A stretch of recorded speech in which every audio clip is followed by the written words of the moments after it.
안녕하셨습니까? 지난주에 이어서 제2강 하나님 중심의 말씀 묵상 일을 함께 나누게 하셔서 하나님께 감사드리고 또 함께 하나님의 말씀 묵상을 같이 나누는 시간으로 함께 진행하겠습니다. 말씀을 나누기 전에 제가 코로나 기간에 우리에게 많은 변화가 있었고 또 앞으로도 우리의 삶에 예상치 못했던 변화들이 많이 있을 것으로 예상이 되고 있습니다. 특별히 그 중에 하나가 이제 교회에서 온라인으로 말씀을 전하고 또 온라인으로 말씀을 준비하는 분들의 수고가 얼마나 큰 것을 새삼스럽게 느끼게 되었습니다. 목사님, 또 장로님, 또 집사님들께서 오셔서 토요일을 다 헌신하시는 모습을 보면서 그 수고가 얼마나 큰지 그 수고 덕에 저희들이 하나님의 말씀을 집에서라도 이렇게 들을 수 있고 볼 수 있는 그런 특권을 가졌다는 생각을 하게 되었습니다. 바라기는 우리 장로님, 우리 목사님, 또 이 시스템을 만들어주신 우리 집사님들께 따뜻한 응원, 또 기도, 또 격려를 많이 해주시기를 부탁을 드리겠습니다. 기도하겠습니다. 살아계신 하나님 아버지 감사합니다. 하나님의 말씀 묵상, 성경 중심의 말씀 묵상 2강을 함께 나누기를 원합니다. 주님 우리에게 지금 어렵고 힘든 고난의 시기를 겪고 있습니다. 그러나 하나님, 우리의 삶의 고난도 크지만 우리의 영혼에 하나님의 임재의 부재, 하나님이 안 계시고 하나님이 멀리 계신 것 같은 그런 영혼의 고통이 우리 안에 있지 않도록 주님께서 은혜를 더하시고 주께로 더 가까이 가는 시간들로 축복하여 주옵소서. 성령께서 함께해 주시기를 사모합니다. 예수님의 귀하신 이름으로 기도 올리옵나이다. 아멘. 말씀 묵상과 하나님의 약속, 지난주에 이어서 나누지 못한 말씀이 있어서 말씀 묵상과 하나님의 약속에 대해서 조금 더 말씀을 나누도록 하겠습니다. 그 전에 제가 또 한 가지의 말씀을 좀 전하고 싶습니다. 지금 코로나 사태로 인해서 전 세계가 고난과 고통의 시간을 겪고 있습니다. 그 중에도 유럽을 중심으로 해서 또 미국도 물론이고요. 그런 고난의 시간을 겪고 있는데 특별히 미국과 영국이 많은 고난의 시간을 보내고 있습니다. 제가 오늘 좀 말씀드리고 싶은 것은 영국의 양심이라는 한 사람에 대해서 좀 말씀을 드리려고 합니다. 영국의 양심 하면 기억나는 분도 있겠지만 이분이 누구인가를 잠시 한번 생각해 봤으면 좋겠습니다. 18세기 영국, 해가 지지 않는 나라, 연간 300만 명의 노예 무역이 국가 수입의 3분의 1, 이 과정에서 수많은 사상자 발생, 그러나 그것을 당연하게 여기는 사회, 이 문제를 해결하기 위해 하원 의원이 되기로 결심한 청년, 영국이 위대한 나라가 되려면 하나님의 법을 따라야 한다. 황금의 눈이 멀어 노예제도를 고집하면 영국은 살아남지 못할 것이다. 당시 기득권층인 상인조합, 재벌, 귀족층은 적으로 돌린 그의 노예 해방 운동은 무려 53년 동안 계속되었다. 1883년 5월 영국 세계 최초의 노예제도 전면 폐지. 그가 시대와의 외로운 싸움을 계속할 수 있었던 이유, 하나님이 주신 확고한 비전이 있었기 때문이다. 노예제도의 폐지는 전능하신 하나님이 내 앞에 두신 커다란 목표이다. 그리고 그 길을 함께 걸어준 사람들이 있었기 때문에 노예제도 때문에 베빙턴, 기즈버, 해나모어, 맥콜리 각 분야의 전문가들이 모여 클래펌 공동체를 만들었고 법조인들은 노예 폐지를 위한 법안을 작성하고 예술가들은 그림을 통해 국민을 계몽했다. 어떤 이들은 그것을 위해 밤새도록 기도했다. 확고한 비전을 품은 한 사람이 믿음의 공동체를 만났을 때 그는 세상을 변화시키는 위대한 그리스도인이 되었다. 영국의 양심에 관한 말입니다. 누구이냐면 윌리엄 윌버포스라는 분의 글입니다. 제가 이 글을 유튜브에서 2분 14초짜리 사명의 삶이라는 그 내용을 그대로 제가 따와서 잠시 읽어드렸습니다. 2008년에 어메이징 그레이스라는 영화를 통해서 이 내용이 다시 한번 영화로 만들어져서 많은 사람들이 그 영화를 보면서 영국의 양심이라는 이름을 지어주기도 하였다고 합니다. 제가 이 말씀을 드리는 이유는 하나님의 말씀은 단순히 말씀 묵상이란 개인의 신앙의 성숙만을 위한 것이 아닙니다. 하나님의 말씀은 치유의 능력이 있습니다. 하나님의 말씀은 회복의 능력이 있습니다. 하나님의 말씀은 세상을 새롭게 할 수 있는 능력이 있습니다. 이 세상의 모든 제도들, 이 세상에 우리가 살고 있는 사회적인 모든 제도들, 결국 올라가면 사람들이 만든 것이었고 사람들을 위해서 만든 제도였습니다. 결국 사람이 변화되면 우리가 살아가는 세상의 모든 제도나 또 악한 구조들은 얼마든지 변화될 수가 있습니다. 그 사람을 변화시키는 분이 하나님이시고 그 사람을 변화시키는 능력이 하나님의 말씀이기 때문입니다. 우리가 이 세상을 바라보면서 지금도 미국 사회가 굉장한 혼돈 속에 있습니다. 진리의 말씀이 이 땅을 치유하고 하나님의 말씀이 우리를 새롭게 치유하는 그런 능력을 우리가 경험하고 우리가 그런 그리스도인으로 이 땅에서 살아갔으면 좋겠습니다. 지난주에 이어서 말씀 묵상과 하나님의 약속이다라는 말씀을 전하다가 제가 시편 138편 2절의 말씀을 전하지 못했습니다. 이미 가정에 우리 교회에서 핸드아웃을 다 보내드렸습니다. 그 내용을 보시면서 오늘도 그 순서대로 진행해 가도록 하겠습니다. 시편 138편 2절의 말씀은 저에게도 너무나 중요한 말씀으로 제 인생 가운데 가장 깊이 새겨둔 말씀이기도 합니다. 이 말씀을 함께 나눠보겠습니다. 시편 138편은 다윗이 그의 간구에 응답하신 하나님께 감사하는 내용의 개인 감사 시입니다. 그러니까 시편 138편에는 하나님이 그의 간구와 기도에 응답하셨던 하나님께 감사하는 내용으로 시편 138편이 전개되어 있습니다. 특별히 2절 말씀입니다. 내가 주의 성전을 향하여 예배하며 주의 인자하심과 성실하심으로 말미암아 주의 이름에 감사하오리니 이는 주께서 주의 말씀을 주의 모든 이름보다 높게 하셨습니다. 새 번역은 이렇게 번역이 되어 있습니다. 내가 주님의 성전을 바라보면서 경배하고 주님의 인자하심과 주님의 진실하심을 생각하면서 주의 이름에 감사를 드립니다. 주님은 주님의 이름과 말씀을 온갖 것보다 더 높이셨습니다. 다시 한번 읽어보겠습니다. 주님은 주님의 이름과 말씀을 온갖 것보다 더 높이셨습니다. 이렇게 나타나고 있습니다. 2절의 말씀을 보면 내가 주의 성전을 향하여 라고 되어 있습니다. 내가 경배한다라는 것이죠. 향하여라는 말은 어떤 곳을 지향하다, 어떤 곳을 향하다는 말입니다. 지금 다윗은 하나님의 성전, 하나님을 향하고 있습니다. 이것을 우리는 다른 말로 예배라고 표현을 합니다. 하나님을 향하는 것, 하나님께로 지향하는 것, 하나님께로 나아가는 것을 말씀하는 것이죠. 주의 성전을 향하여 예배하며라고 말하고 있습니다.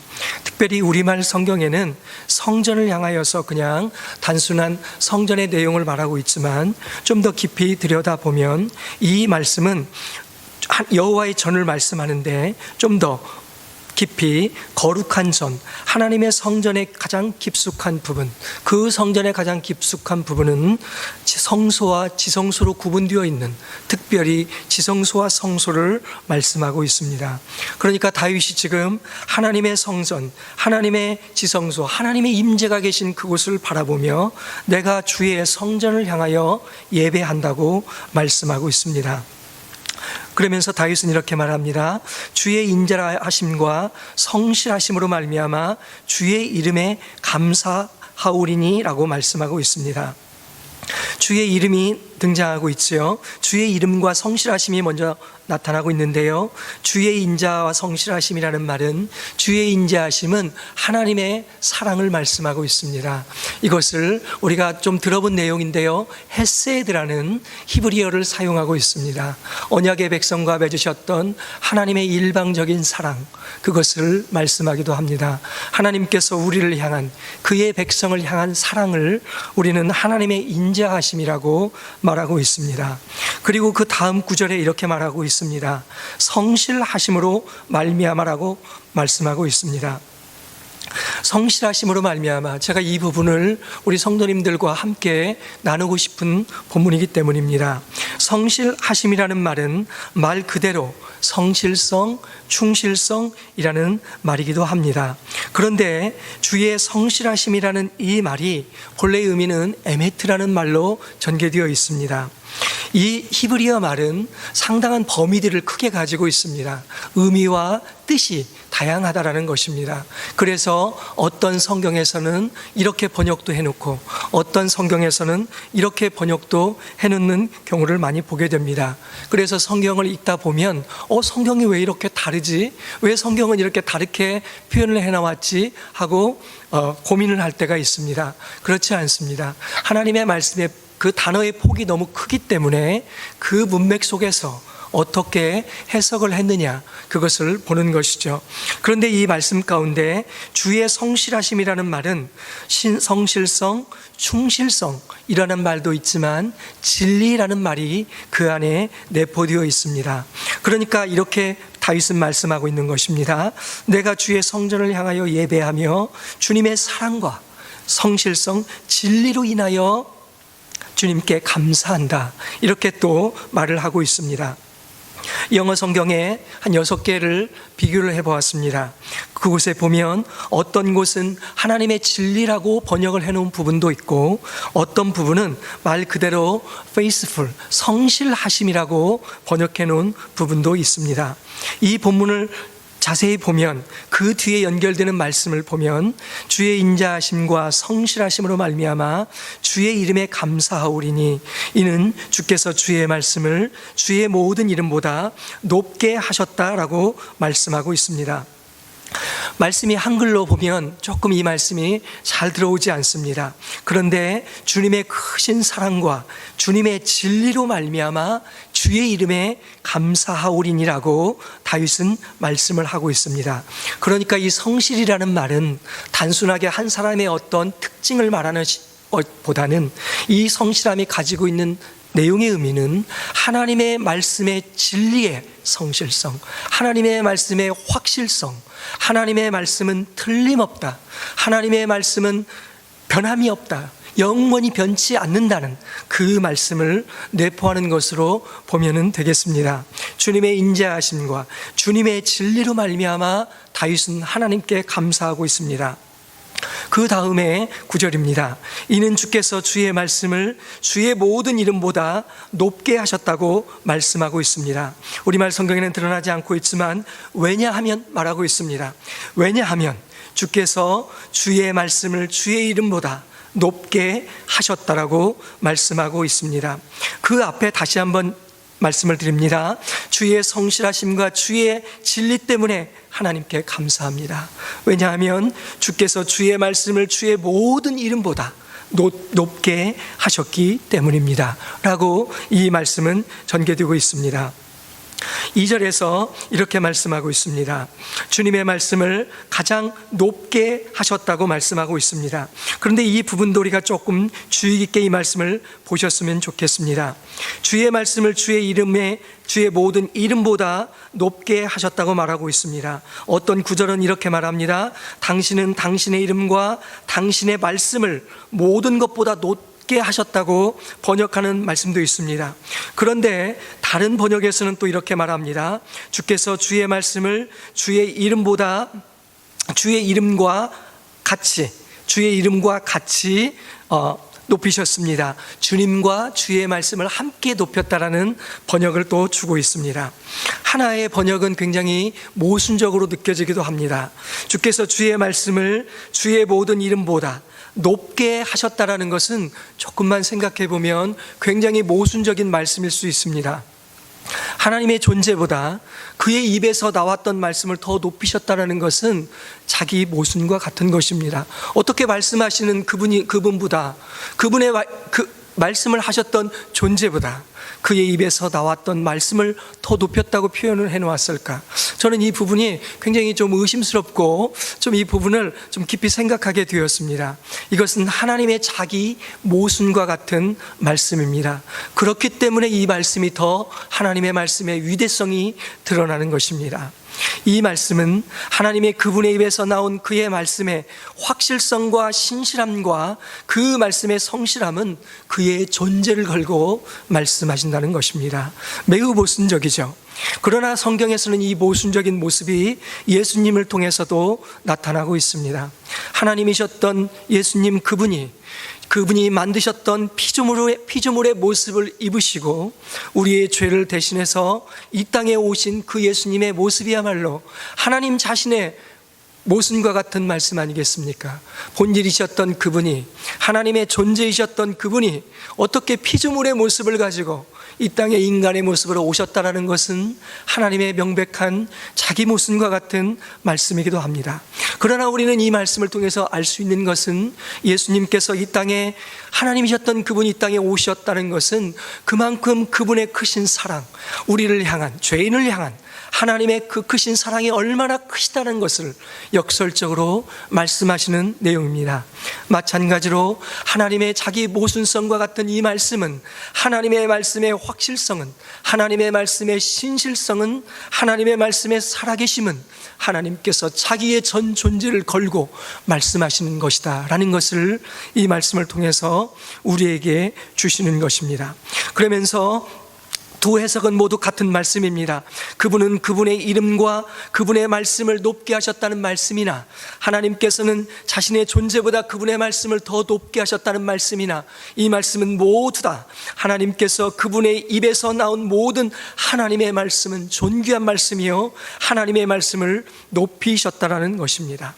이 의미는 다시 말하면 하나님의 말씀은 존중을 받으셔야 할 말씀이고, 하나님의 말씀은 찬양을 받으셔야 할 말씀이고, 하나님은 하나님께서 그의 말씀을 가장 존귀하게 하셨다라는 말씀을 우리에게 주고 계십니다. 영어로는 exalt라는 말을 사용했습니다. 또 하나 magnified라는 말을 번갈아서 영어 성경에는 이 말씀을 번역해 놓으셨습니다. 그래서 하나님의 말씀을 높이시고, 하나님은 그분의 말씀을 찬양받게 하셨고 위대하게 하셨다라는 것입니다. 우리가 왜 하나님의 말씀을 사랑하고 하나님의 말씀을 존귀히 여기는 이유는 하나님께서 그분의 말씀을 존귀하게 존중을 받도록 만드셨기 때문입니다. 이 말씀과 함께 조금 더 생각해야 될 구절이 사무엘상 2장 30절의 말씀을 좀 더 생각해 보겠습니다. 사무엘상 2장 30절의 말씀은 이렇게 기록되어 있습니다. 그러므로 이스라엘의 하나님 나 여호와가 말하노라. 내가 전에 내 집과 내 조상의 집이 내 앞에서 영원히 행하리라 하였으나 이제 나 여호와가 말하노라. 결단코 그렇게 하지 아니하리니 나를 존중히 여기는 자를 내가 존중히 여기고 나를 멸시하는 자를 내가 경멸하리라. 새 번역에는 이렇게 나와 있습니다. 그러므로 나 주 이스라엘의 하나님이 말한다. 지난날 나는 너의 집과 너희 조상의 집이 제사장 가문을 이루어 언제까지나 나를 섬길 것이라고 분명하게 약속하였지만 이제는 더 이상 그렇게 하지 않겠다.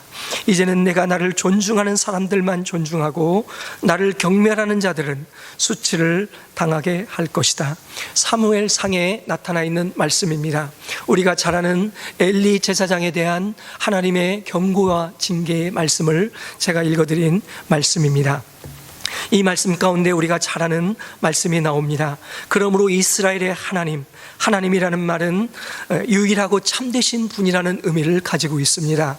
우리가 교회에서 하나님 할 때 그 하나님은 유일하고 참되신 분이시다 라는 의미를 가지고 있죠. 이스라엘의 하나님 나 여호와라는 말씀 역시 지존하신 하나님, 영원하신 하나님이 말한다 라고 말씀하고 있습니다.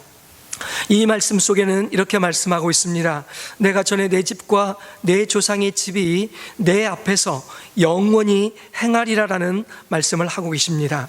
이 행하리라라는 말은 어떤 사람으로 하여금 걷게 하다, 가게 하다, 이런 말씀을 말씀하고 있습니다. 다시 말하면 하나님께서 주권을 가지고 시키셨고 맡기셨던 일이라는 것입니다.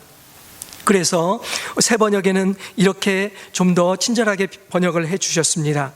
너의 조상의 집이 제사장 가문을 이루어라는 해석을 해 주셨습니다. 개정 개역에는 이 말이 안 나타나 있고 그냥 너희에게 영원히 내 앞에 영원히 행하리라라는 말씀으로 말씀을 해 주셨습니다. 이 말씀은 너희 조상의 집이 제사장 가문을 이루어서 내 앞에서, 제사장으로서 내 앞에서 영원히 행하도록 하나님께서 그런 축복과 은혜를 너에게 주었다라는 것이죠. 그런데 하나님이 이제 말씀하십니다. 이제 지금 이 순간부터 이렇게 말씀하고 계십니다. 이제 나 여호와가 말하노라. 하나님이 말씀하신다라는 것입니다. 나 여호와가 말하노라. 결단코 그렇게 하지 아니하리라고 말씀하고 있습니다. 결단코 그렇게 하지 아니하리라. 왜냐하면 나를 존중히 여기는 자를 내가 존중히 여기고 나를 멸시한 자를 내가 경멸하리라고 말씀하기 때문에 그렇습니다. 나를 존중히 여기는 자는 하나님의 말씀을 항상 무겁게 여기는 자를, 하나님의 말씀을 존귀히 여기는 사람들을, 하나님의 말씀을 존귀히 여기는 백성들을, 하나님의 말씀을 존귀히 여기는 교회를, 하나님의 말씀을 존귀히 여기는 민족들을 하나님께서 그 민족을 존중히 여기겠다라는 것입니다. 나를 멸시한다는 뜻은 나를 경멸히 여기고 나를 가볍게 여기는 그들을 나 역시도 내가 경멸히 여기겠다고 하나님 말씀하고 계십니다. 제가 이 말씀을 드리는 것은 제가 앞에서 말씀드린 것처럼 하나님께서는 그분 자신이 그분의 말씀을 존귀하게 만드셨습니다. 그분의 말씀을 높임을 받으시도록 그렇게 만드셨습니다. 그리고 그의 말씀을 존귀히 여기는 자가, 그의 말씀을 존중히 여기는 자들을 하나님은 존중히 여기시고 하나님은 존귀히 여기신다라는 것입니다. 바라건대 저는 우리 교회 공동체가, 아니 더 나아가서는 하나님의 백성 모두가 주의 말씀을 존귀히 여기고 하나님의 말씀을 존중히 여기는 그러한 하나님의 백성이 되었으면 좋겠습니다. 그래서 주께서 우리를 존귀히 여기시고 주님께서 우리를 존중히 여겨주시는 그러한 주님의 백성이 되었으면 좋겠습니다. 제가 지난주에 말씀을 좀 나눴고요. 지난주에 묵상, 제가 숙제를 냈던 말씀이 또 있었죠. 시편 22편 1절에서 22절의 말씀을 또 한번 잠시 나누도록 하겠습니다. 제가 현장에서 함께 이렇게 말씀을 나누면 이 말씀들은 좀 더 풍성하게 나눔을 할 수 있는데 인터넷으로 또 이렇게 온라인으로 말씀을 나누기 때문에 이 말씀에 조금 가이드라인을 드리는 것이 좋겠다 해서 이 말씀을 조금 나누겠습니다. 제가 지난번에 말씀을 드린 것처럼 펜을 가지라고 말씀을 드렸고요. 또 펜을 통해서 그 밑에다가 하나님께서 내게 은혜로 주셨던 말씀이 어떤 말씀인가를 적어보라고 말씀을 드렸고, 또 제일 마지막에 Who is God? 하나님이 누구신가를 적어보라고 말씀을 드렸습니다. 한번 이 말씀을 이제 우리가 그 말씀을 적어봤으니까요, 이 말씀을 제가 조금 더 깊이 한번 나눠보는 시간을 조금 갖도록 하겠습니다. 시편 22편은 하나님의 선택을 받았지만 이해할 수 없는 극한의 고난 가운데서 하나님의 도움을 청하면서 응답을 확신하는 기도였습니다. 또 고통 가운데 방관자처럼 멀리 계신 하나님, 응답하시는 하나님, 그러나 결국에는 하나님이 응답하셨고 그 응답에 대한 찬양과 기도로 구성이 되어 있습니다. 특별히 시편 22편이 예수님께서 십자가에 못 박히셨을 때 주님께서 인용하셨던 시편이기도 합니다. 큰 고통 속에서 주님께서 이 시편 22편의 말씀을 읊으셨습니다. 그렇기 때문에 이 시편 22편은 메시아의 시편이라고도 하는 그런 시편이기도 합니다. 이 시편 가운데는 큰 고통 속에서 하나님의 백성이 버림을 받았다는, 하나님께 버림을 받았다라는 그런 고통을 느끼는 말씀이었습니다. 이런 상황 속에서도 다윗은 포기하지 않고 하나님의 도움을 구하는 기도를 계속 하고 있는 내용이 이 시편의 말씀입니다. 시편 22편부터 잠시 보면은요, 하나님의 침묵과 신음하는 의인이 나오고 있습니다. 가장 영혼의 깊은 밤을 지금 지내고 있습니다. 깊은 어두움의 시간을 지내는 것은 하나님의 임재가 보이지 않는 것입니다. 하나님, 내가 이 고통의 순간에 지금 하나님 어디에 계십니까? 왜 하나님, 멀리서 아무런 응답을 하지 않습니까? 우리와 동일한 그런 고백을 드리고 있는 것입니다. 그런데 이 다윗은 이 시편에 그런 고백을 하면서 희미하나마 하나님께 믿음의 고백을 또 드리고 있습니다.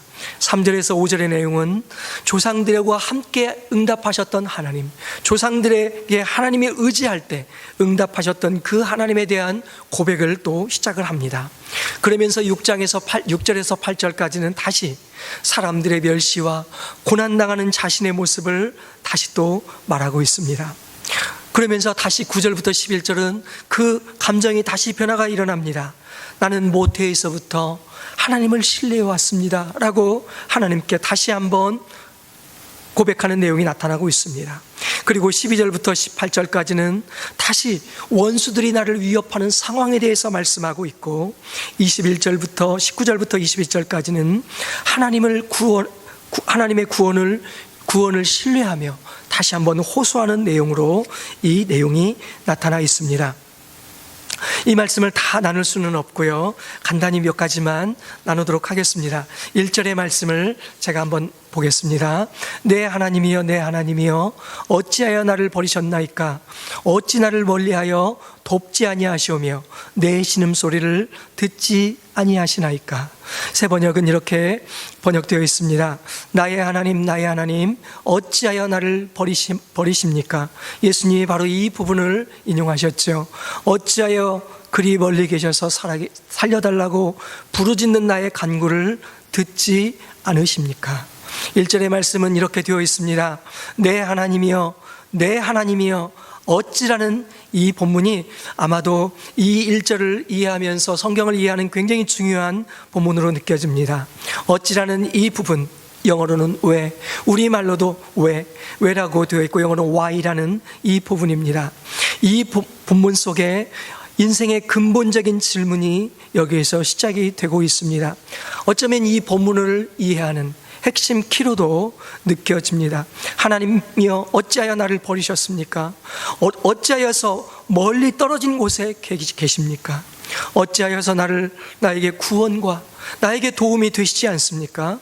내 소리를 듣지 않으십니까? 우리말 성경에 내 신음하는 이라는 표현이 나옵니다. 하나님, 내가 비참한 사람의 부르짖음을 가지고 주님 앞에 서 있습니다. 이 비참한 사람의 부르짖음으로 하나님께 부르짖고 있는데 왜 하나님 응답하지 않습니까? 이것이 시편 22편에 다윗이 주고 있는 말씀의 9절입니다. 2절입니다. 내 하나님이여 내가 낮에도 부르짖고 밤에도 잠잠히 아니하오나 응답하지 아니하시나이다. 새 번역은 나의 하나님 온종일 불러도 대답하지 않으시고 밤새도록 부르시어도 모르는 채 하십니다 라고 새 번역은 이렇게 되어 있습니다. 하나님께서 하나님의 임재를 느끼지 못하고 있는 말씀이죠. 계속해서 3절 4절은 이스라엘의 찬송 중에 계시는 주여 주는 거룩하시나이다. 새 번역입니다. 그러나 주님은 거룩한 분, 이스라엘의 찬양을 받으실 분입니다. 희미한 의심과 회의 속에서도 그는 그의 믿음을 놓지 않고 하나님을 찬양하는 내용을 말씀하고 있습니다. 4절 우리 조상들이 주께 의지하였으므로 그들을 건지셨나이다 라고 말씀하고 있습니다. 우리 조상들이 새 번역 주님을 믿었으므로 그들은 믿었고 주님께서 그들을 구해 주셨습니다. 주님을 믿고 신뢰할 때 하나님은 구원해 주셨다라는 말씀을 하고 있는 것이죠. 5절의 말씀을 조금만 나가겠습니다. 그들이 주께 부르짖고 구원을 얻고 주께 의지하여 수치를 당하지 아니하였나이다. 주님께 부르짖었으므로 그들은 구원을 받았습니다. 주님을 믿었으므로 그들은 수치를 당하지 않았습니다. 새 번역이었습니다. 이렇게 나오고 있습니다. 5절도 역시 수치를 당하다, 부끄럽게 하다, 부끄러움을 당치 않았다라는 것입니다. 주님을 끝까지 의지하고 신뢰하였더니 주께서 부끄러움을 당치 않게 하셨고 구원을 얻게 하셨다는 것입니다. 저도 이 말씀을 묵상을 하면서 목사님은 그러면 이 말씀을 제가 숙제를 내드린 것처럼 삶 속에서 한번 밑줄을 긋고 또 적용을 해보셨습니까? 라고 질문하실 것입니다. 저는 사실 5절의 말씀이었습니다. 5절의 말씀 가운데 이번 한 주간을 보내면서 저는 이 5절의 말씀을 의지하여서 주님께 감사했고 또 내 영혼에 떨리는 시간을 갖기도 했었습니다. 그들이 주께 부르짖고 구원을 얻고 주께 의지하여. 저희 개인적인 가정에 장급한 일이었었는데 참 마음 떨리는 그런 시간이 잠시 있었습니다. 그러나 하나님께서 며칠 안에 또 은혜를 주셔서 그 문제가 잘 해결되게 하셨고 마음의 기쁨을 주셨습니다. 그래서 저는 그곳에서 밑줄을 그었었습니다. 그들이 주께 부르짖어 구원을 얻고 주께 의지하여 수치를 당하지 않게 하셨나이다. 이것이 제가 시편 22편을 이 주간에 묵상하면서 하나님께 기도하고 하나님께서 묵상했던 구절이기도 하셨습니다. 하나님께 부르짖어 구원을 얻고 또 주께 의지하였더니 주님께서 부끄러움을 당치 않게 하셨다. 이 말씀이 이번 한 주간은 저는 느꼈던 말씀이었습니다. 우리 성도님들께서는 시편 22편의 말씀을 느끼면서 우리의 삶의 정황을 어떤 삶의 정황에서 이 말씀을 묵상하고 생각해 보았는지를 제가 함께 나눠봤으면 좋겠습니다. 그리고 제가 잠깐 드렸던 이 가이드라인을 통해서 다시 한번 이 시편 22편을 묵상해 보셨으면 좋겠습니다. 시간이 너무 제약이 되어 있기 때문에 그 다음 구절은 제가 계속해서 다 나눌 수는 없겠습니다. 단 21절과 22절의 말씀을 나누겠습니다. 시편 22편 21절입니다. 나를 사자의 입에서 구원하소서. 주께 내게 응답하시고 들소의 뿔에서 구원하셨나이다. 새 번역에는 사자의 입에서 나를 구원하여 주십시오. 들소의 뿔에서 나를 구하여 주십시오. 주님께서 나의 기도를 들어주셨습니다. 시편 22편 1절로 21절까지는 그의 고난의 밤을 보내며 하나님께 드렸던 기도라고 한다면 21절에서는 드디어 주님께서 응답하셨다는 내용을 말씀하고 있습니다. 21절에 주께서 내게 응답하셨나이다. 과거형으로 되어 있습니다. 하나님께서 내게 대답하여 주셨습니다. 하나님께서 내게 노래케 하여 주셨습니다. 이 말씀이 21절의 내용입니다. 21절에서 하나님께서 다윗에게 응답해 주셨습니다. 그리고 22절부터 시편 22편 마지막 절까지는 이제 그 응답의 감격을 누렸던 다윗이 이제 내가 주의 이름을 형제에게 선포하고 회중 가운데서 주를 찬송하리다. 주님의 이름을 나의 백성에게 전하고 예배드리는 회중 가운데서 주님을 찬양하렵니다 라고 말하고 있습니다. 이후의 절에서는 하나님의 응답을 경험했던 하나님의 백성이 모든 열방과 이스라엘의 하나님이 찬양하게 될 것을 노래하는 내용이 등장하고 있습니다. 하나님께서 그의 기도에 응답하셨다라는 내용입니다.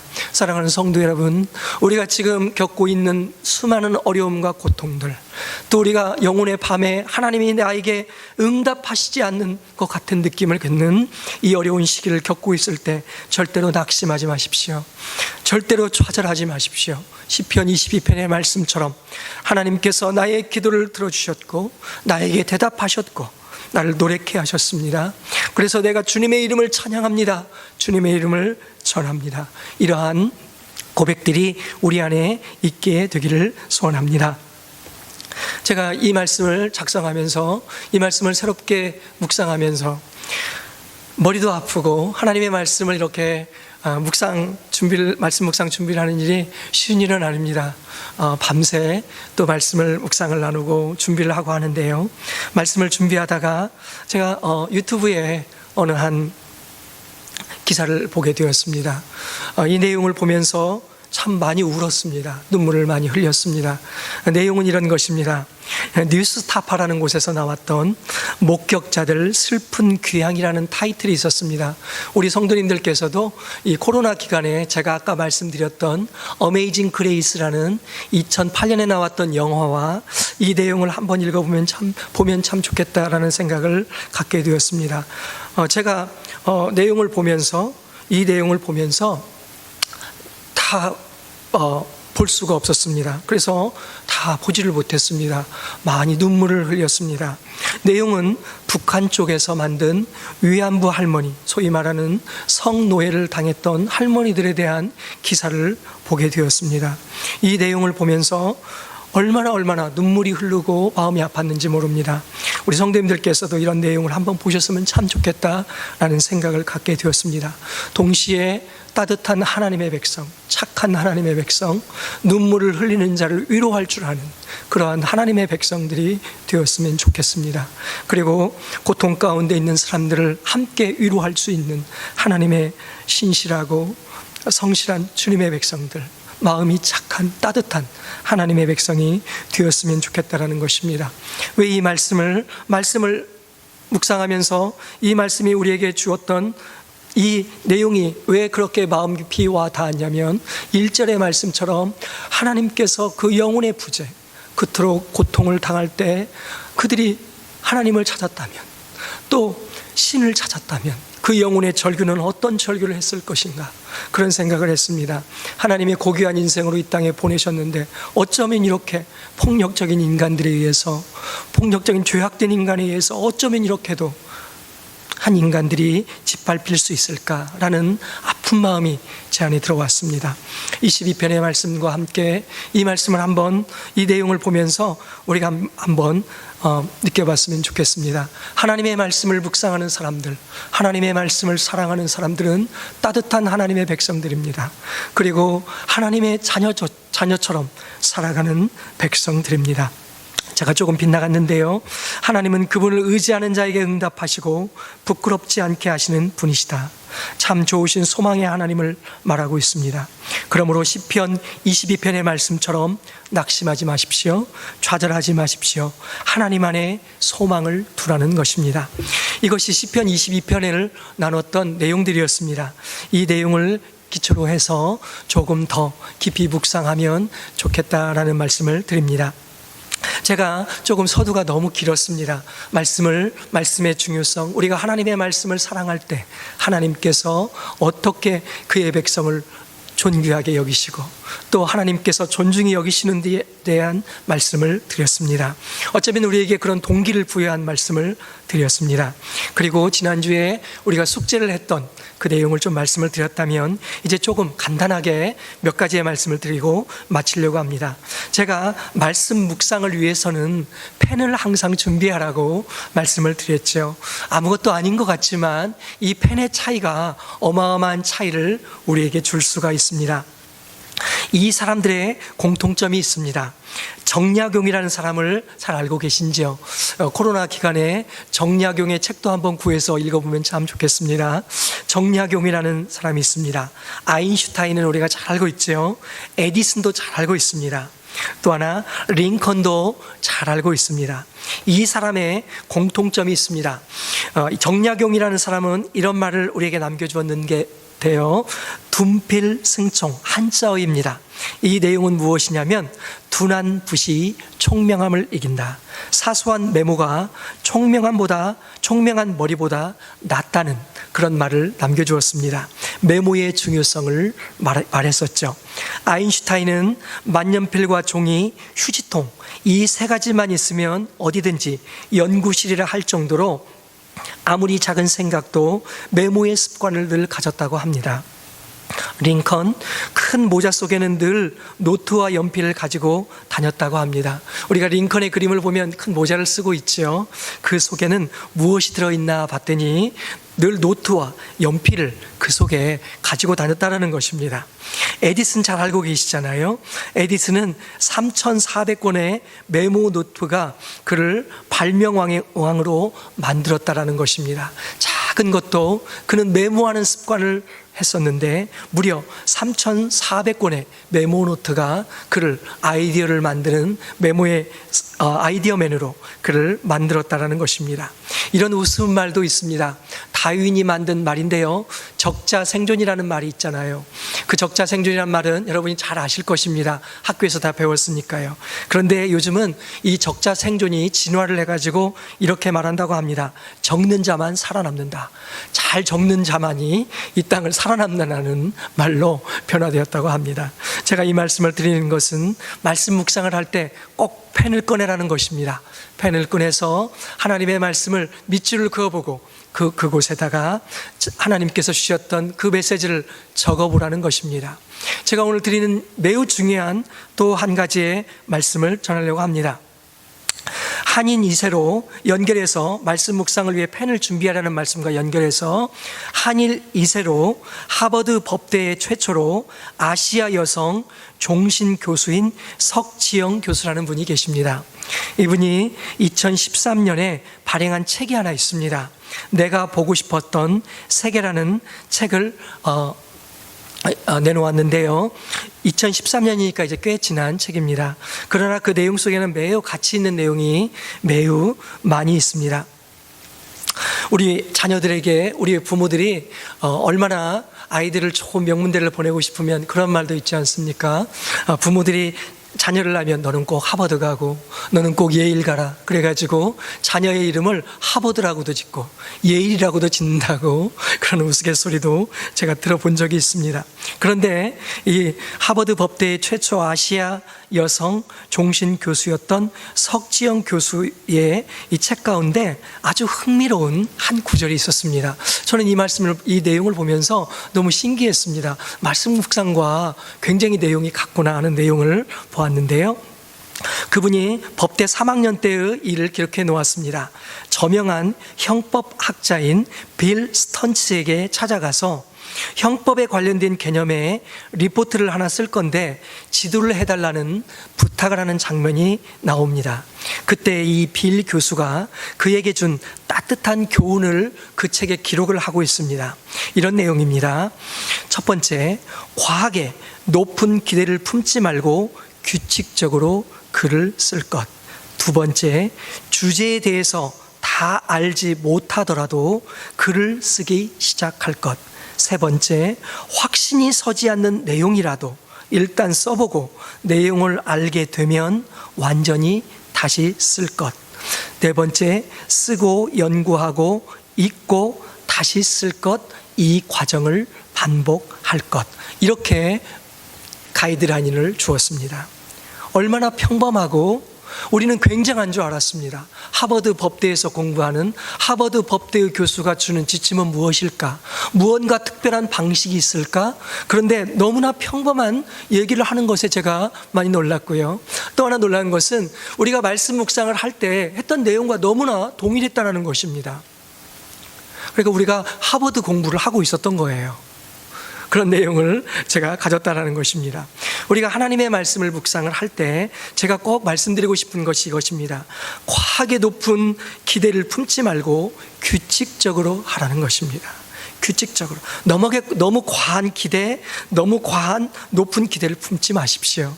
제가 말씀 묵상을 한다 그래서 교회 안에 10% 정도의 성도님들이 이 하나님의 말씀을 매일매일의 삶 가운데 가지고 간다면 그 교회는 굉장히 말씀 묵상을 많이 하는 교회입니다. 하나님의 말씀과 동행하는 교회라는 것을 제가 느낀 적이 많습니다. 너무 높고 과한 기대를 품지 말고 단 규칙적으로 하나님의 말씀을 묵상하기를 바랍니다. 두 번째, 주제에 대해서 다 알지 못하더라도 글을 쓰기 시작하라는 것입니다. 여러분이 말씀에 밑줄을 그었으면 그 주제를 다 몰라도 괜찮아요. 하나님의 말씀을 전문적인 목사님들처럼 이렇게 해석 못해도 괜찮아요. 그 말씀을 내 말씀으로 하나님께서 내게 주셨던 말씀으로 알고 거기에다가 글을 써보라는 것입니다. 나의 상황을 써보라는 것입니다. 세 번째, 확신이 서지 않는 내용이라도 일단 써보고 내용을 알게 되면 완전히 다시 쓰라는 것입니다. 제가 숙제를 냈었잖아요. 시편 22편 말씀을 집에서 숙제를 다 냈습니다. 이 말씀을 써보고 말씀을 묵상했습니다. 제가 조금 전에 조그마한 가이드라인을 두었습니다. 그 말씀을 이 말씀이 이런 말씀이 있구나. 다시 한번 이 말씀을 묵상하면서 내가 보았던 말씀과 또 새롭게 보여지는 이 말씀이 있구나 라고 그 내용을 알게 되면 그곳에다 다시 써보는 것입니다. 그리고 쓰고 읽고 묵상했던 내용을 다시 한번 반복하라는 것입니다. 동일합니다. 제가 지금 드리는 내용은 제 말씀이보다는 하버드 교수께서 주셨던 내용이니까 우리가 잘 참고하고 인용해 보면 좋겠습니다. 이것이 바로 말씀 묵상을 하는 모습과 동일하다라는 것입니다. 펜을 들면 우리 성도님들 모두 시인이 됩니다. 펜을 들면 모두 작가가 됩니다. 그 여백에 주님의 말씀을 내 삶의 모습으로 적어보고 그 말씀을 붙들고 하나님께 기도하고 하나님을 생각하는 것, 그것이 묵상하는 삶입니다. 말씀 묵상이란 여러 가지 내용이 많지만 제가 이 말씀을 다 전할 수가 없으니까요, 그냥 간단하게 조금 말씀을 전하고 마지막으로 제가 창세기에 있는 말씀을 2개를 나누는 것으로 말씀 묵상을 마치려고 합니다. 말씀 묵상의 의미, 이런 내용은 많이 나와 있는데요, 제가 다 요약을 하고 말씀 묵상이란 매일 말씀을 통해서 하나님을 만나는 것이다 라는 내용으로 그냥 정리를 하겠습니다. 성경 구절은 창세기에도 나타나 있고요, 제가 말씀드렸던 여호수아 시편의 묵상이라는 내용들이 많이 등장을 하고 있습니다. 그런 것들은 그냥 넘어가도록 하겠습니다. 두 번째, 5번째로 성경 공부와 말씀 묵상의 차이에 대해서만 조금 말씀을 드리겠습니다. 모든 교회들이 우리가 성경 공부를 열심히 하고 있습니다. 교회 안에서 성경 공부는 매우 필요합니다. 성경 공부를 또 열심히 해야 합니다. 그러나 성경 공부와 말씀 묵상은 조금만 차이가 있습니다. 참 드리고 싶은 말씀이 많은데요, 제한된 시간이 있으니까요, 성경 공부는 조금 지식에 초점을 맞추는 말씀이라고 할 수 있습니다. 지식에 초점을 맞추고 성경을 더 알아가는 쪽에 초점을 맞춘다고 한다면, 말씀 묵상은 어떤 차이가 있냐면 본문에 대한 본문과 적용의 관점이 매우 중요하다는 것입니다. 본문과 적용입니다. 나의 삶에 적용이 들어가야만 그것은 말씀을 묵상하는 것으로 말씀을 하고 있습니다. 그러니까 말씀 묵상은 좀 더 우리의 삶의 정황, 우리의 삶의 적용을 그 관점에 보는 것입니다. 그런데 문제는 어떤 사람은 성경 본문은 잘 보는데 적용의 부분을 하지 않는 부분이 있습니다. 어떤 부분은 성경의 본문과는 상관없이 그냥 자기 적용만을 하는 분도 있습니다.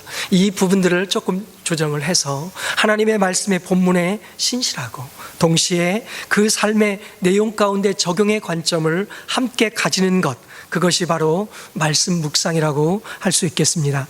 특별히 말씀 묵상은 1차적으로 그 적용은 나에게 하는 것입니다.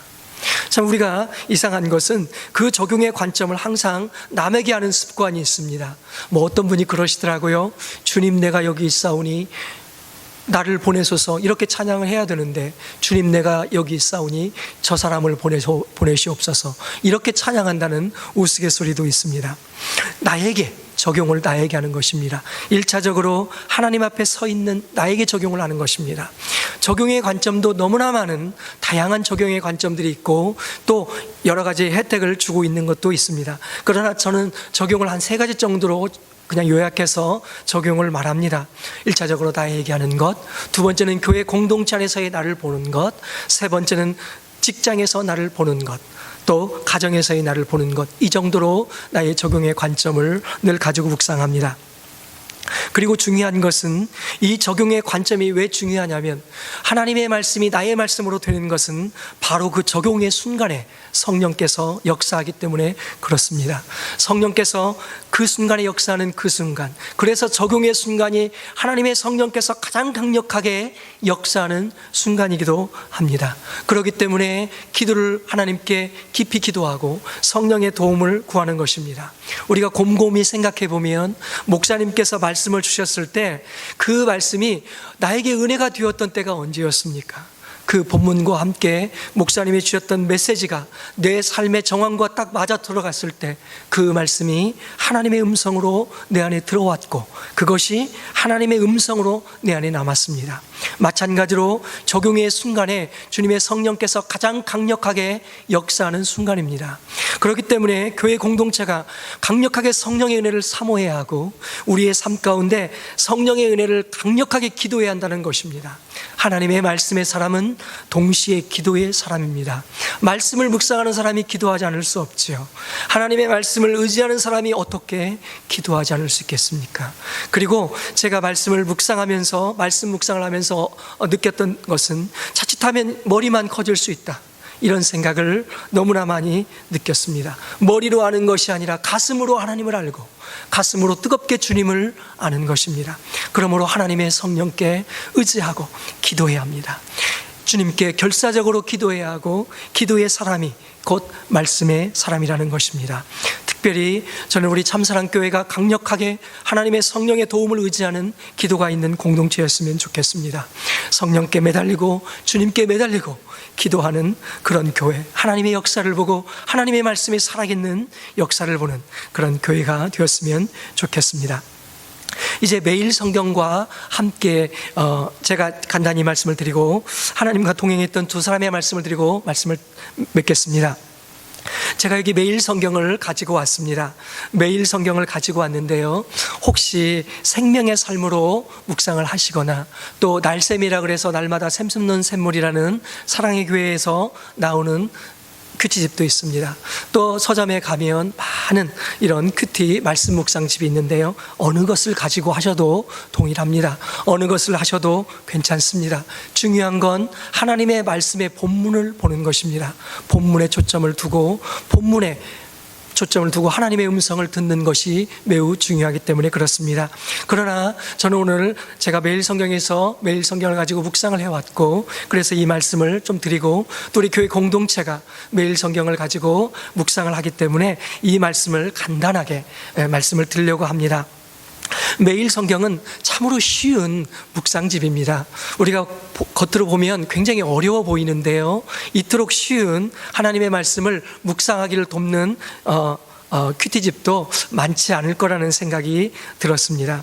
매일 성경은 항상 본문에 집중을 하도록 만들어 놓았습니다. 매일 성경을 펼치면 왼쪽 편에 해설서가 있습니다. 오른쪽 편에 물론 다양한 버전이 나와 있지만요, 오른쪽 편에는 본문이 나와 있습니다. 일상적으로 우리가 알면 왼쪽에 본문이 나오고 오른쪽에 해설편이 나와야 좀 우리가 익숙한 삶의 패턴인데, 매일 성경은 왼쪽에 해설서가 있고 오른편에 성경 본문이 있기 때문에 자칫하면 해설서를 열심히 읽으면서 묵상을 하는 분도 있습니다. 그렇지 않습니다. 오른쪽이 본문이 있습니다. 그 본문을 보는 것이 중요하고요, 왼쪽의 해설서는 해설서를 먼저 보면 우리가 묵상을 쉽게 할 수가 없습니다. 일단 해설서는 조금 접어두시고요, 오른쪽 본문에 초점을 두고 그 본문을 주의 깊게 읽는 것이 필요합니다. 그래서 오른편에 있는 그 내용을 주의 깊게 보는 것이 중요합니다. 특별히 매일 성경은 성경 66권을 6년의 과정으로 6년의 텀으로 만들어 놨기 때문에 꾸준히 이 말씀을 따라가면 우리가 6년이 지나면 성경 한 권을 다 보게 그렇게 구성이 되어 있습니다.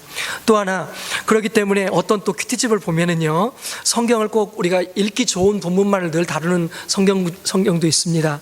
우리가 하나님의 말씀을 시편 또 요한복음 그런 말씀들만 또 계속 본문을 적용하는 그런 묵상집도 있는데요, 매일 성경은 우리가 조금 어렵고 힘든 그런 본문도 다 다루고 있습니다. 특별히 욥기를 다룰 때는요, 욥기가 한 2달 정도로 전개가 되는데요, 욥기를 다룰 때는 저도 정말 욥의 고통의 시간을 큐티를 펼 때마다 함께 느끼고 지나갈 때가 허다합니다. 책이 너무 깨끗하고요, 그렇게 지나갑니다. 그런데 2달을 지나고 보면요, 아, 욥의 고난이 이런 것이었구나 라는 것을 또 느끼니까 나름대로 또 그것도 말씀 묵상을 한 것과 같더라고요. 그런데 그런 본문도 다 다루고 있습니다. 그런 점에서 또 상당한 중요성이 있다고 보여지고요. 매일 성경은 3가지의 관점입니다. 그렇기 때문에 매우 쉬운 말씀 묵상집이라는 것입니다. 첫 번째는 본문을 요약하는 과정이 있습니다. 그래서 매일 성경의 제일 위쪽에 보면 간단한 한 줄로 그 성경 본문을 요약해 놓은 것이 보이실 것입니다. 그것은 그냥 써놓은 것이 아니고요, 그 성경 본문을 이 편집자가 매일 성경의 편집자의 관점으로 그 위에 요약을 해놓은 것입니다. 그런데 이 요약을 그걸 보지 말고 내가 이 본문을 읽으면서 이 본문이 나에게 주시려고 하는 메시지인가 무엇인가를 자기 글로 요약해보고 비교하면 훨씬 더 묵상의 훈련을 더 할 수 있다고 생각이 됩니다. 두 번째 본문의 요약과 두 번째 매일 성경은 항상 질문이 있습니다. 그래서 하나님 중심의 큐티라고 말을 합니다. 그 질문은 Who is God? 하나님은 누구신가에 대한 질문을 반드시 던지고 있다는 것입니다. 물론 공관복음에 가면 예수님이 등장하니까 예수님은 누구신가라고 묻습니다. 혹은 성령님은 누구신가를 반드시 묻습니다. 그리고 그 질문을 대답을 하게 그렇게 전개되어 있습니다. 하나님은 누구신가? 저희 딸에게, 어린 딸에게, 죄송합니다. 지난주에도 어린 딸 얘기를 했는데요, 이 아이에게 제가 이 얘기를 했습니다. 꼭 성경을 읽고 하나님은 누구신가를 적어봐라. Who is God? 하나님이 누구신가를 늘 적어봐라. 사실 우리의 신앙의 중심은 하나님을 생각하는 것입니다. 그분이 누구신가? 그분은 내 인생의 어떤 분이신가? 늘 매일 그것을 생각하는 것이 우리 인생에 걸어가는 길이기 때문에 그렇습니다. 하나님은 누구신가를 반드시 적게 되어 있습니다. 세 번째는 제가 아까 말씀드린 대로 적용의 관점입니다. 이 말씀이 나에게 지금 어떻게 적용이 되고 있는가를 적어보라는 것입니다. 사실 매일 성경 본문이 6년 텀으로 맞추다 보니까요, 본문이 너무 길 때가 있습니다. 야, 이게 묵상이 아니라 그냥 성경 통독이 낫겠다, 이런 생각을 할 때도 있습니다. 그러나 사실은 본문이 적어야 더 깊이 묵상할 수가 있습니다. 한 절이면 어떻습니까? 10절이면 어떻습니까? 2절이면 어떻습니까? 아무 상관없습니다. 제가 할 수 있는 부분만큼만 묵상을 하십시오. 내가 묵상한 부분만 묵상하시면 됩니다. 그리고 묵상하지 못했던 부분은 읽어보고 그 다음날 또 하나님의 말씀을 묵상하면 됩니다. 정리하면 이런 것입니다. 매일 성경은 본문, 요약, 하나님은 누구신가, 적용의 관점, 이 세 가지밖에 없습니다. 그 관점을 가지고 하나님의 말씀을 깊이 보는 것입니다. 그런데 놀라운 역사가 일어납니다. 하나님 중심의 큐티, 항상 하나님을 생각하게 하는 큐티라는 것입니다. 이 말씀을 듣고 매일 성경을 그렇게 보면 좋겠습니다. 그리고 제일 구석진 곳에 보면 공동체를 위한 기도도 있고요, 제일 구석에 보면 또 성경을 매일 3장씩 읽도록 이렇게 안내가 되어 있습니다. 그대로 따라가면 1년에 한 번이면 성경을 전부 다 읽을 수 있도록 그렇게 만들어 놓았습니다. 또 물론 찬양도 그 위에 찬송도 들어가 있습니다. 예배를 드릴 수 있도록, 개인 경건의 예배를 드릴 수 있도록 이렇게 해놓았습니다. 성도님들께서 혹시 매일 성경을 집에서 보시는데 어려움이 있으시면 제가 드렸던 가이드라인을 충분하진 않지만 참고하셔서 보시면 도움이 되겠다 생각이 듭니다. 이제 이 정도 하고요, 마지막으로 7번째로 하나님과 동행했던 두 사람의 말씀을 나누면서 제가 매일 성경이 묵상이라는 것이 무엇인가를 조금 더 말씀을 통해서 보고 마치도록 하겠습니다. 첫 번째 사람은 에녹을 말씀드리려고 합니다. 창세기 5장 1절로 32절에 보면 에녹이 등장합니다. 창세기 5장은 에녹의 족보를 보여주는 말씀입니다. 그래서 5장 1절은 이렇게 말합니다. 이것은 아담의 계보를 적은 책이니라. 새 번역에는 아담의 역사는 이러하다, 이렇게 말씀을 하면서 5장을 시작하고 있지요. 오히려 새 번역이 좀 더 정확한 번역인 것 같습니다. 아담의 역사는 이러하다. 5장은 이렇게 구성이 되어 있습니다. 1절로부터 5절까지는요, 아담과 그의 아들 셋에 대한 내용이 등장하고 있고요, 6절부터 18절까지는 셋에서부터 야렛이라는 사람까지 내용이 등장합니다. 그 다음에 9절부터 24절까지는 우리가 함께 살펴보려고 했던, 우리가 잘 아는 에녹이 등장합니다. 에녹의 동행이 등장을 하고요, 25절부터 32절까지는 무두셀라에서 노아까지가 등장하는 것으로 5장의 내용이 이렇게 전개되어 있습니다. 특별히 제가 살펴보려고 하는 것은 21절의 말씀입니다. 에녹은 65세에 무두셀라를 낳았다고 이렇게 말씀하고 있습니다. 참 재밌는 것은 아이들은 여자가 낳지 않습니까? 그런데 에녹이 무두셀라를 낳았다고 그렇게 성경은 표현해 놓고 있습니다. 남자가 아이를 낳은 것으로 표현을 해놓고 있지요. 물론 유대인의 그런 문화적인 내용도 있고요. 좀 더 이 내용을 정확하게 보니까요, 이렇게 말하고 있습니다. 무두셀라를 생기게 하였다. 아버지가 아버지에 대해서 말할 때 생기게 하였다라는 것입니다. 그러니까 에녹이 그 아내를 통해서 무두셀라를 이 땅에 생기게 했다, 이런 표현으로 봐도 되겠습니다. 하나님께서 물론 주셨지만요, 사람을 통해서 이 땅에 에녹이 이제 무두셀라를 낳은 장면이 나타나고 있습니다. 22절에 보십시오. 무두셀라를 낳은 후 300년을 하나님과 동행했다고 이렇게 표현하고 있습니다. 이 동행했다라는 표현이 제가 오늘 함께 나누고 싶은 내용입니다. 이 동행했다라는 표현이 다른 표현으로 하면 걷다, 나아가다 이런 표현입니다. 다시 말하면 삶의 방식을 따르다, 이런 내용이 바로 동행이라는 것입니다. 즉 하나님이 기뻐하시는 삶의 방식을 따라서 살았다. 이것이 바로 에녹이 걸어갔던 길이었습니다. 제가 지난 시간에 시편 1편 1절의 말씀을 나눴습니다. 복 있는 사람은 악인의 꾀를 따르지 아니한다고 말씀했죠. 거기에 악인의 꾀는 교훈입니다. 교훈, 어떤 충고, 다시 말하면 말과 같은 말입니다. 악인들의 말씀, 악인의 꾀를 따르지 아니한다고 했죠. 이 따르지 아니한다라는 이 말이 바로 이 동행이라는 말과 동일한 단어입니다. 따르지 아니한다라는 것입니다. 그러니까 시편 1편 1절에 복 있는 사람은 악인의 교훈들, 악인의 것들을 하나님을 모르는, 하나님의 의식하지 않는 그런 삶의 방식들을 따르지 아니한다고 말씀을 하고 있습니다. 삶의 방식을 따르지 아니한다. 하나님이 기뻐하시는 삶의 방식을 다시 말하면 따라서 산다. 이것이 바로 동행이라는 의미입니다. 에녹이 하나님과 동행했다는 것은 동행해라는 설교 많이 들으셨잖아요. 무엇이 동행인가? 동행은 다른 것이 아닙니다.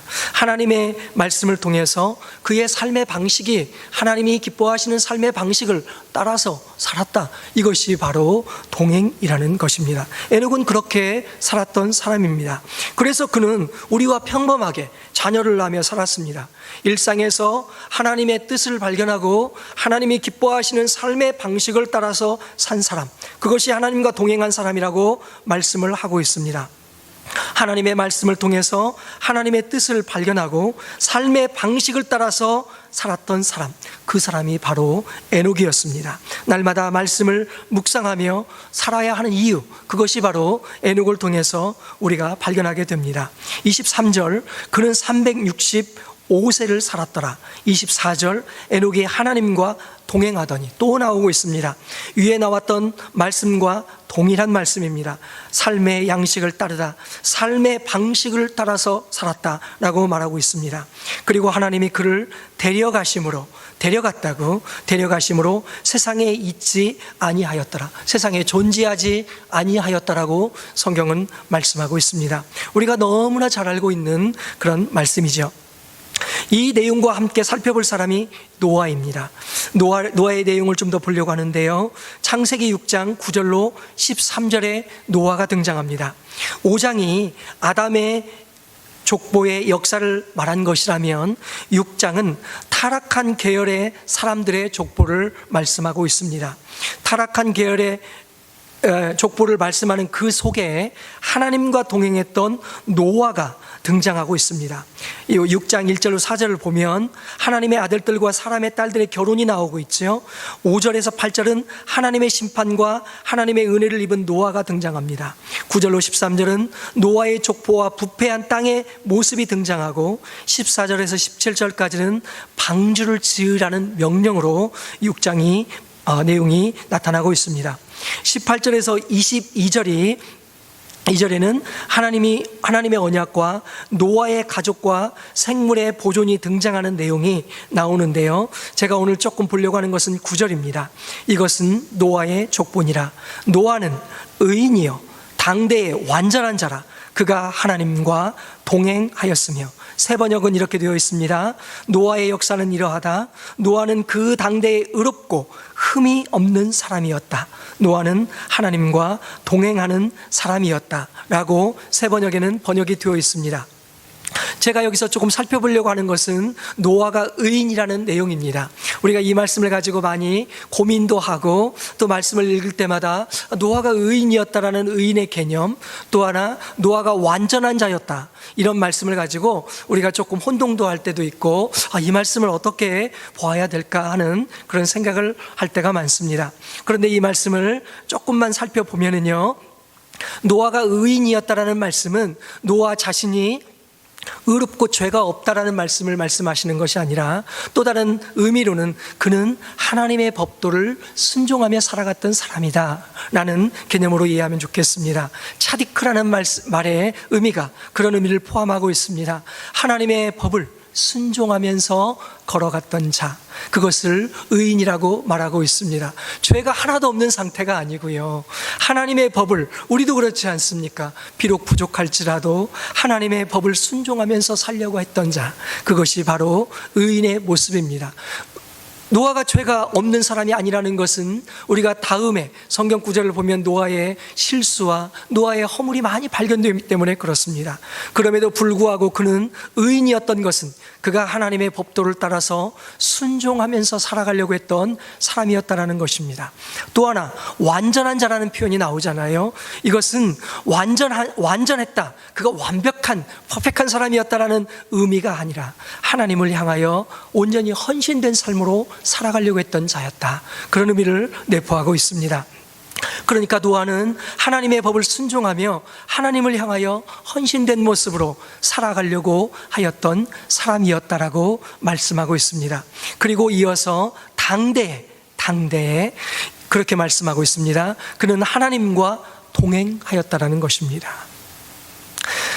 그 당시의 사람들은, 노아의 시대의 사람들은 하나님의 법을 순종하지도 않고 하나님을 향하여 온전히 헌신된 사람을 찾기 어려운 그 시대에 노아는 하나님과 동행하였다. 이 동행하였다는 표현도 아까 에녹에게 말씀했던 것처럼 시편 1편 2절 악인의 꾀를 쫓지 아니하고 할 때의 말씀처럼 삶의 방식을 따라갔다는 것입니다. 그러니까 노아는 하나님의 법도를 순종하며 하나님을 향하여 헌신된 마음으로 하나님의 말씀을 따라서 그의 삶의 방식을 결정하며 따라갔던 사람이었다. 그것이 이 말씀이 주시는 의미라고 볼 수 있겠습니다. 10절에 말씀이 나옵니다. 새 아들을 낳았으니 셈과 함과 야벳이다. 11절 그때에 온 땅이 하나님 앞에 부패하고 포악하며 땅에 가득한지라 하나님이 보시고 세상이 썩었고 무법천지가 되어 있었다. 세 번역입니다. 여기에도 보면 세상이 부패하였다는 것입니다. 노아의 시대에 온 땅이 부패했다는 것인데 그것은 악하게 행하였다는 것입니다. 제가 아까 말씀드리는 것처럼 삶의 방식이 너무 악하다는 것입니다. 사람들이 살아갔던 삶의 방식이 악하게 행하였다. 이것이 부패하였다라는 말씀을 하고 있습니다. 그 속에는 강포가 가득했다라는 것입니다. 포악과 잔인함과 폭력이 가득한 세상이었다라고 하나님은 말씀하고 있습니다. 또 12절에도 하나님이 보신즉 땅이 부패했다고 말씀하고 있죠. 그것도 악하게 행하였다라는 것입니다. 삶의 방식이 악하였습니다. 하나님을 바라보는 삶의 방식이 아니었다라는 것입니다. 그것이 부패라고 성경은 말씀하고 있습니다. 그래서 그 말씀 11절의 말씀 가운데 행위가 또 나오고 있잖아요.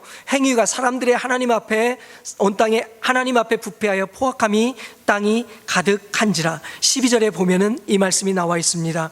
땅에 사는 사람들의 모든 이렇게 나와 있죠. 제가 다시 읽겠습니다. 하나님이 보신즉 땅이 부패하였으니 이는 땅에서 모두 혈육 있는 자의 포악함이 땅이 가득함으로 그 끝난 날이 내 앞에 이르렀으니 내가 그들을 땅과 함께 멸하리라. 이렇게 말씀하고 있습니다.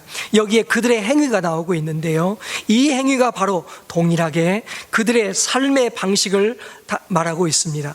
다시 시편 1편 1절로 돌아가면 죄인의 길에 서지 아니한다. 복 있는 사람은 죄인의 길에 서지 아니한다라고 말할 때 바로 그 말씀이 행위라는 것입니다. 제가 말씀드리려고 하는 것은 동행이라는 의미가 삶의 방식을 따르는 것이라고 했듯이 땅에서의 모든 혈육 있는 자의 삶의 방식이 데레크가 삶의 방식을 통해서 나타나고 있는데, 하나님의 기뻐하시는 삶의 방식을 따라 사는 것, 그것이 동행이라는 것입니다.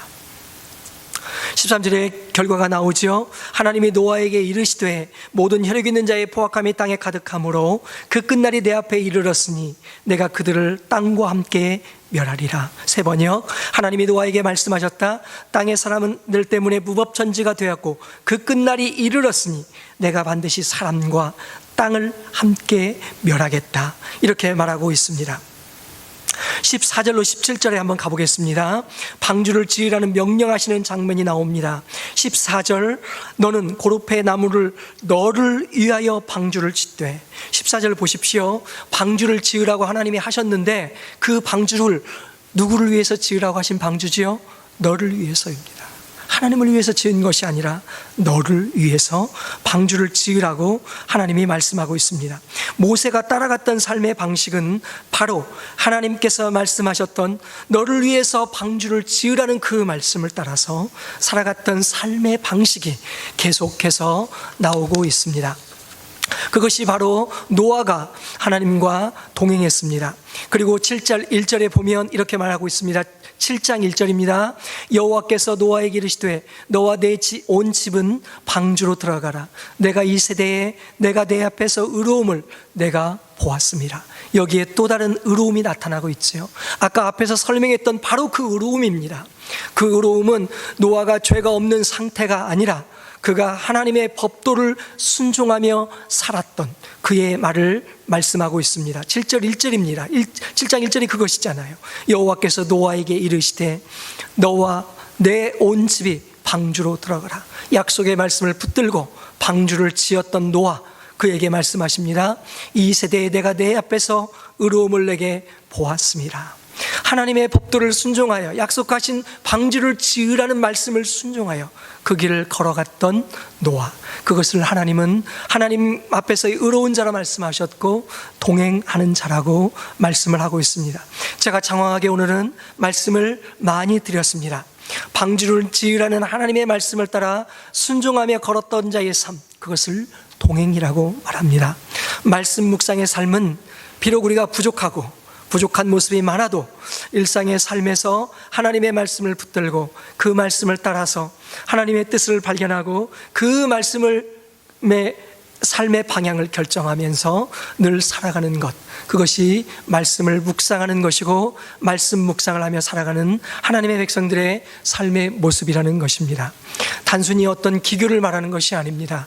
이렇게 하시면 말씀 묵상이 되는 것이 아니라 그분의 말씀을 우리의 삶 가운데 가장 존귀하게 여기고 하나님의 말씀을 존귀하게 여기고 또 하나님의 말씀을 통해서 우리를 복되게 하시고 우리에게 복을 주시고 우리에게 생명을 주시고 우리에게 예수 그리스도께로 우리를 인도하시는 그 말씀을 통해서 날마다의 말씀을 통해서 하나님의 기뻐하시는 삶의 방식을 발견하고 그 방식을 향해서 그 축복된 방식을 향해서 그 축복된 길을 향해서 비록 힘들고 어려워도 그 축복된 하나님의 방법을 향해서 걷는 것, 그것이 말씀 묵상의 삶이라고 말씀할 수가 있겠습니다. 사랑하는 성도님들께서 말씀 묵상을 통해서 하나님과 늘 동행하고 주님과의 동행하는 그런 기쁨이 우리 영혼에 가득하기를 소망합니다. 주님을 높이는 자를 하나님 높여주십니다. 주님을 말씀을 높이는 교회, 주님의 말씀을 높이는 개인, 하나님의 말씀을 높이는 나라, 하나님의 말씀을 높이는 온 세상이 하나님이 그들을 존귀 여기시고 하나님이 그들을 축복하시고 그들의 생을 함께 하시는 것을 꼭 믿으시고 하나님의 말씀을 깊이 묵상하는 주의 백성들 되시기를 바랍니다. 마지막으로 숙제입니다. 함께 나누어야 할 말씀이 거기에 있는데요, 이번 주 주일 본문입니다. 하박국 3장 1절로 19절의 말씀을 지난주처럼 눈으로 읽는 것만으로 부족합니다. 반드시 펜을 준비해 주시기 바랍니다. 본문을 읽고 은혜가 된 부분을 밑줄로 그어주시기 바랍니다. 왜 이 구절이 나에게 은혜가 되고 하나님의 음성으로 들리고 있는지 자신의 언어로 일기처럼 메모처럼 여백에 적어주시기 바랍니다. 이 말씀을 제가 드렸습니다. 숙제입니다. 함께 이 말씀을 나눴으면 좋겠습니다. 해설서나 주석을 보는 것에 관해 내용은 나중에 말씀드리겠습니다. 그리고 본문 속에서 말씀하시는 하나님은 누구신가를 적어보라고 했습니다. 한 걸음 한 걸음 제가 오늘 강의 안에 드렸던 말씀을 묵상하면서 그렇게 걸어가기를 소망합니다. 오랜 시간 함께 나누셔서 감사합니다. 기도하겠습니다. 살아계신 하나님 아버지여, 감사합니다. 오늘도 주의 말씀을 나누게 하셨고 하나님의 말씀을 묵상을 통해서 하나님을 더 깊이 알고 하나님의 뜻을 발견하고 하나님을 향한 삶의 방식을 결정하며 축복된 길로, 복된 길로 걸어가기로 하나님 이 말씀을 함께 나눴습니다. 하나님, 이 말씀을 통해서 주의 백성들이 하나님의 말씀을 존귀히 여기게 하시고 하나님을 존귀히 여길 수 있는 주의 백성들이 되도록 축복하여 주옵소서. 주여, 주의 말씀을 존귀히 여기고 주의 말씀을, 주님을 존귀히 여기는 나라나 개인이나 하나님 어떤 곳도 하나님께서 그들을 존귀히 여기셨음을 믿고 의지하고 주의 말씀을 사랑하고 주의 말씀을 존귀히 여기고 무겁게 여기고 하나님의 말씀을 사랑하는 하나님의 백성들이 되도록 축복하여 주시옵소서. 주의 말씀을 통해서 주님을 더 깊이 알게 하시고 주님과의 묵상의 기쁨이 우리 영혼 가운데 넘치도록 축복하여 주시고 특별히 고통 가운데, 어려움 가운데 있는 주의 백성들을 위로하여 주시고 하나님, 이 어려움 가운데도 하나님의 함께 하심을 믿고 낙담하지 않고 절망하지 않고 소망의 하나님을 바라보도록 도와주시옵소서. 성령께서 함께 하시고 성령께서 우리 교회 공동체를 축복하여 주시고 큰 능력의 손길로 함께하여 주시옵소서. 예수님의 귀하신 이름으로 기도 올리옵나이다. 아멘.